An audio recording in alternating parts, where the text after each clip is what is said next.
जय हिंद। मैं सामाजिक कार्यकर्ता मिथिलेश सिंह कुशवाहा, आप सबका अपने चैनल KDF लर्निंग में स्वागत है। दोस्तों, मैंने कल इतिहास पढ़ाया था, प्राचीन भारत। आज भी मैं आपको इतिहास पढ़ाऊंगा और इतिहास में क्या, प्राचीन भारत। तो कल हम लोग पढ़े थे मेसोपोटामिया की सभ्यता, आज हम लोग पढ़ेंगे मिस्र की सभ्यता। क्या पढ़ेंगे मेरे दोस्त? मिस्र की सभ्यता।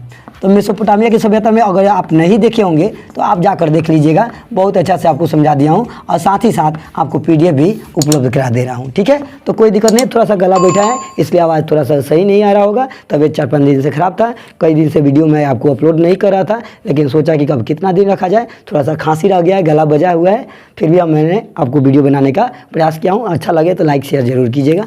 चलिए, मिस्र की सभ्यता। मिस्र की सभ्यता कब विकास हुआ था? तो इसका जो हुआ था 3100 ईसा पूर्व में। कब हुआ था? 3100 ईसा पूर्व में। ठीक है मेरे दोस्त, इतना आपको याद रहना चाहिए। सबसे पहले इसे नील नदी के देन कहते हैं। कौन सा नदी के देन? मिस्र की सभ्यता को नील नदी का देन कहते हैं। मिस्र की सभ्यता को नील नदी की देन कहते हैं। इस सभ्यता का विकास किसने किया था? तो फिरौन के नेतृत्व में किया गया था। किसके नेतृत्व में? तो फिरौन के नेतृत्व में किया गया था।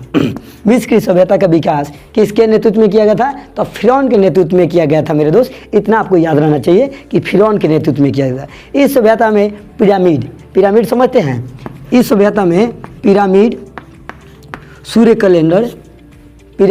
सूर्य कैलेंडर तथा मम्मी का विकास हुआ था। अब पिरामिड क्या होता है? तो पहाड़ होता है। अब मैं फोटो आपको डाल देता हूँ, देखिए यही आपका पिरामिड है।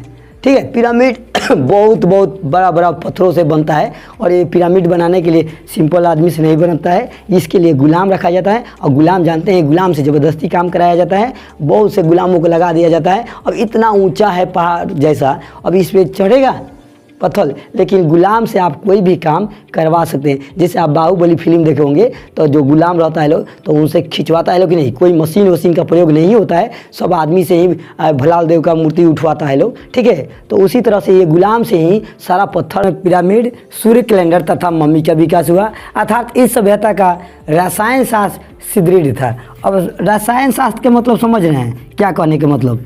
देखिए, जो भी मम्मी के मतलब क्या होता है? मम्मी के मतलब लाश होता है।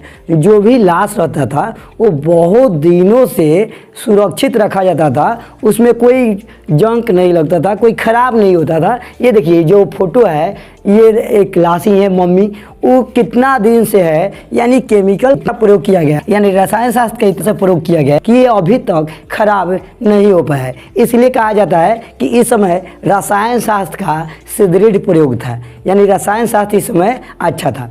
इसी में कहा जाता है कि जो गीजा का पिरामिड है, किस चीज़ का? गीजा का पिरामिड। गीजा का पिरामिड सबसे प्रसिद्ध है। गीजा का पिरामिड सबसे अधिक प्रसिद्ध है। अब गीजा का पिरामिड क्या है तो आप फोटो से देख सकते हैं कि गीजा का पिरामिड क्या है। ठीक है, तो इतना चीज़ आपने देखा। मिस्र की सभ्यता में क्या क्या देखा था मेरे दोस्त? तो सबसे पहले मिस्र की सभ्यता कब हुआ? 3100 ईसा पूर्व। उसके बाद यह कहाँ था? मिस्र के रेगिस्तान में स्थित था। यह इसे नील नदी के देन कहते हैं। इस सभ्यता का विकास फिरौन के नेतृत्व में किया गया था। इस सभ्यता में पिरामिड, सूर्य कैलेंडर तथा मम्मी का विकास हुआ था। अर्थात इस सभ्यता का रसायन शास्त्र सुदृढ़ था। गीजा का पिरामिड सबसे अधिक प्रसिद्ध है। इतना आपको बता दिया गया। तो मेरे दोस्त, ये आपका मिस्र की सभ्यता हुआ। तो फिर हम आगे मिलेंगे कौन सी सभ्यता में? तो रोम की सभ्यता में। ठीक है मेरे दोस्त, तो ये मिस्र की सभ्यता हुआ। तो अगला वीडियो में हम मिलते हैं। जय हिंद, जय भारत।